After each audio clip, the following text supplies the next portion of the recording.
Yooyyaa nageenyi isin badhaadhaa akkam nagaa keessanii nageenyi koo kan jaalalaa fi kabajaa bakka jirtanitti isin haala qaba. Egaan daawwattoota hordoftoota keenya baga ayyaanarraa haftan yookaan ayyaana Faasigaa geessan kan isin jedhu Reedii Adam Tube warroota amantii kiristaanaa hordoftan hunda keessaniif jechuudha.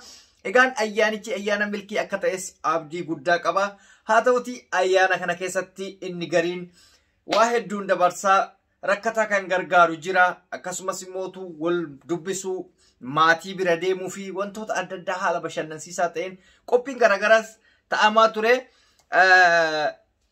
Isaan keessaa waan fudhanne qabna. Akkuma beekamutti ka Oromoonis amantii hedduu of keessaa qaba. Amantii kiristaanaa, Islaamaa, Protestaantii, Ortodoksii osoo hin jedhin amantiilee hedduu of keessaa qabanii isaan keessaa guyyaa kaleessa obboleeyyan keenya kiristaanaa ayyaanaan oolanii akkasuma qabsaa'onni keenya hangaftoonni keenya gaachanni keenya warri mana hidhaa jiranis hanguma danda'ameen isa qofa miti warri bosona jirus haala ajaa'ibsiisan haala gaariin waan magaalatti ta'amu olitti osoo waa tokkotti hin irratin ayyaana ofii kabajatanii jiran. Fakkeenya waboo yoo fudhanne abaawoodha jechuudha.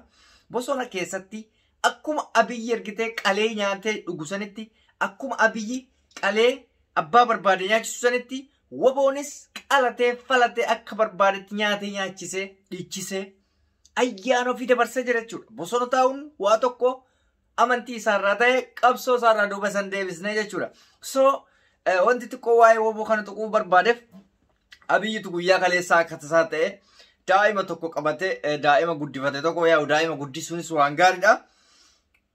Haa ta'uti daa'imichi daa'ima siyaasati rabbaa guddisuu ammallee dantaa daa'imaatii miti hin qabnu jechuudha. Akkuma abiyyi daa'ima san qabatee miidiyaa hawaasa irratti waan adda addaa godhe waboonis ilmaan Oromoo daa'imman Oromoo guddisa gartee harka qabatee magaalattii dhaalee hunda keessatti haala ajaa'ibsiisaa ta'een jaalala Oromummaatti argisiise. Abiyyi garuu siyaasadhaaf daa'ima san qabatee dhufe. Siifin hima. Ani inumaayyuu shakkii qabaayyuu abiyyi daa'imti abiyyi sun kan inni guddise suni jechuudha. Kamasaa ta'uun oolu gina shakkaawayita. Daa'ima guddisuun waan gaariidha. Garuu wanna nama dubbachuu dhufe ilmoo hiyyeessaa, ilmoo Oromoo, ilma miskiinaa, abbaa fi haadha irraa ajjeesaa, haadha irraa duyda irraa buusanii, haadha biraa ajjeesanii, ummata Oromoo irraa fixaa gartee daa'ima kararraa guddisna jedhanii dhaadatuun mooraalii akkamiiti? Mooraalii kamiin bilisiginnaan mooraalii ittiin daa'ima guddistuu haasofte abbaa fi haadha irraa fixaa daa'ima guddisuunii kamaalii qaba? Dhugaadha daa'imti suni waan gaariidha wanti akkasii garuu miskiina baadiyyaa keessaa warra irraa fixe sunoo kan daa'imman 8 haadha abbaa irraa ajjeestee bakka qubatan dhabanoo Wallaggatti akkasii, Wallotti akkasii, Booranaa Gujiitti akkasii abbaa fi haadha ilmoo harma hootu irraa ajjeesanii ilmoo magaalaa immoo guddisuun tapha poolitikaan fakkaatu. Poolitikaa caawataano abbaa kiyya. Geemiidha kuni. Geemii argitee ilma magaalaa abbaan barbaade sii miti yoo tachitti fiisiisti fiduu baatanii abbaan barbaadeen guddisa. Ijoolleen magaalaa waa tokko hin taatu. Warra baadiyyaa keessaa hoo warra namni tokko fudhatuu hin dandeenye hin amanu warri baadiyyaa ilmoo yoo lafatti arge. Kana siyaasan taphachuudhaaf gartee ayyaana irratti harka qabattee fidu ilmaan keetu harka hin qabanne ilmaan kee harka qabadhu ilmaan hin qabda amaan rakkoo qaba. Sunis ilma keetii kaawwan illee qabadhu kootu. Osoo dhuguma ilma guddisuu yookaan waa'een ilmaa yookaan daa'imaa taate ilmaan teetillee harka qabattee deemtan ture. Siyaasan taphatuuf uummata gowwoomsuudhaaf isa kaan harkatti qabattee suuraan ka'ee olii gadi hin deddeemaa ture. Birqiidhaa kun woboonis ilmaan Oromoo daa'imman Oromoo kun akkasuma irratti argitan san qabatee deemaa jira jechuudha. Tapha siyaasati. Ilmaan akka guddattu osoo barbaade immootu namticha guyyaa deengaddaa yoo yaadattan namicha viidiyoo akka malee garaa nama nyaatu tokko ture engadda. Namicha shaqata karaarratti gurguru. Warri poolisoota shaqata isaa harkaa fuudhee namichi lafarra gangalatee rabbii jedhaana dhiisaa ijoolleen guddifadhaa ilmaan koo dhumte afaan Amaariffaatiin jedhe. Namicha areeda qabu ilmaan kootiin guddifadhaa odoo inni u'u jedhu poolisiin nama 10 moo 20 akkasitti dabaddabdee yookaan tumtee harkaa fuutee deemten nadhiisa hin kadhate. ila ilmaan koo maaloo jedhee kadhate rabbiin faa qabee kadhate rabbii jedhaan dhiisaa jechaa jiru. Paartii akkatti ilma namaa maxxaru kuni fakkeenya maalii namaa ta'uufii jedhee walumaa galatti. Yemen misaalee namatti onabban. Misaaleen mana kanaa eessa jira? Misaalee akkanaa kamiin nutti taata? Fakkeenya akkanaa hin jira. Har'a ilmoo hambaa guddiste akka waan birqii ta'e anuu nan guddisa. Ani miskiinni kun odoo lafaa argee ilmoo nan guddisa. Sinii galee? Kana siyaasa rakastuu akkanaa tana dhiisi. Bakka guddifte deemi. Ilmoon carroomadhaa. Carroomayyuu miti ilmoon. Ilma nugusaa ta'uunsaa carroomaa miti. Nugusa keeyirii qabuu miti kaati.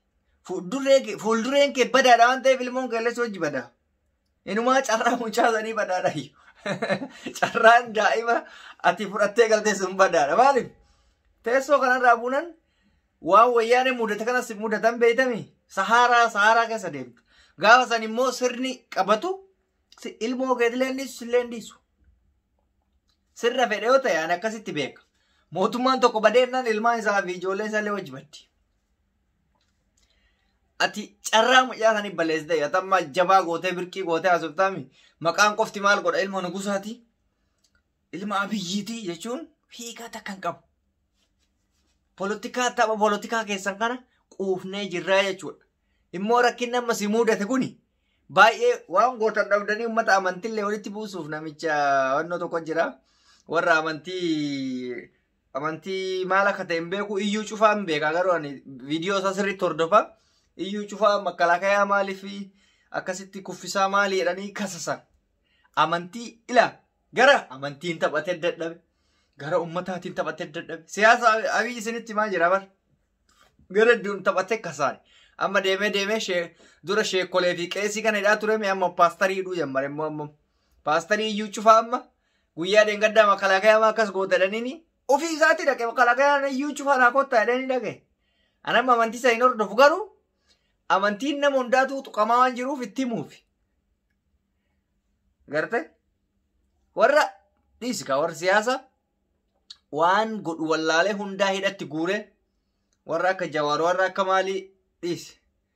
Jarri yonnoo jalaa bahe lidatuun eengadda harkaa bahe odoo inni eegu. Sinii galee? Kana mootummaa akkanaa hojii jirraa jechuudha. Uummanni keenya biyya kaardii filannoo manxarqashoo isaan hin jira. Fudhadhaa kaardii rakkoo hin qabu. Fudhaa. Kaardii fudhadhu. Abbaa filattummootu gaafa san ilaalta. Yoo namni filattu hin jiraanne kaardii isaanii cicciri gati gannotti. Lafatti gati. Irraa fudhu biraa deemi gati. Namni si dirqu takka hin jiru re. Sinii galee? So akkasi ayyaana kanaaf isin immoo warri amantii biraa hordoftanii fi warri amantii islaamallee hundi keessanuu ayyaana keessan kamirrattu rakkataa yaadachuu hin dagatina. Namoota adda addaa gargaaruu, maatii dubbisuu, firoota dubbisuu, wal gaggaafachuu, ollaa keessan jajjabeessuu kun aadaa baratamaa uummata Oromooti waan ta'eef ayyaana hundarratti akka ta'u kabajaan isin gaafadha. Egaan daawwattoota keenya isin jaalladha isin kabajaa. Namoonni chaanaalii keenyaaf immoo haaraa taatan subscribe gochuun maatii keenya ta'a isiniin jennee isin affeerretii jirra. An kan isin waliin ture Reedii Adam Tube. Nagaan naaf tura fayyataa ayyaana gaarii.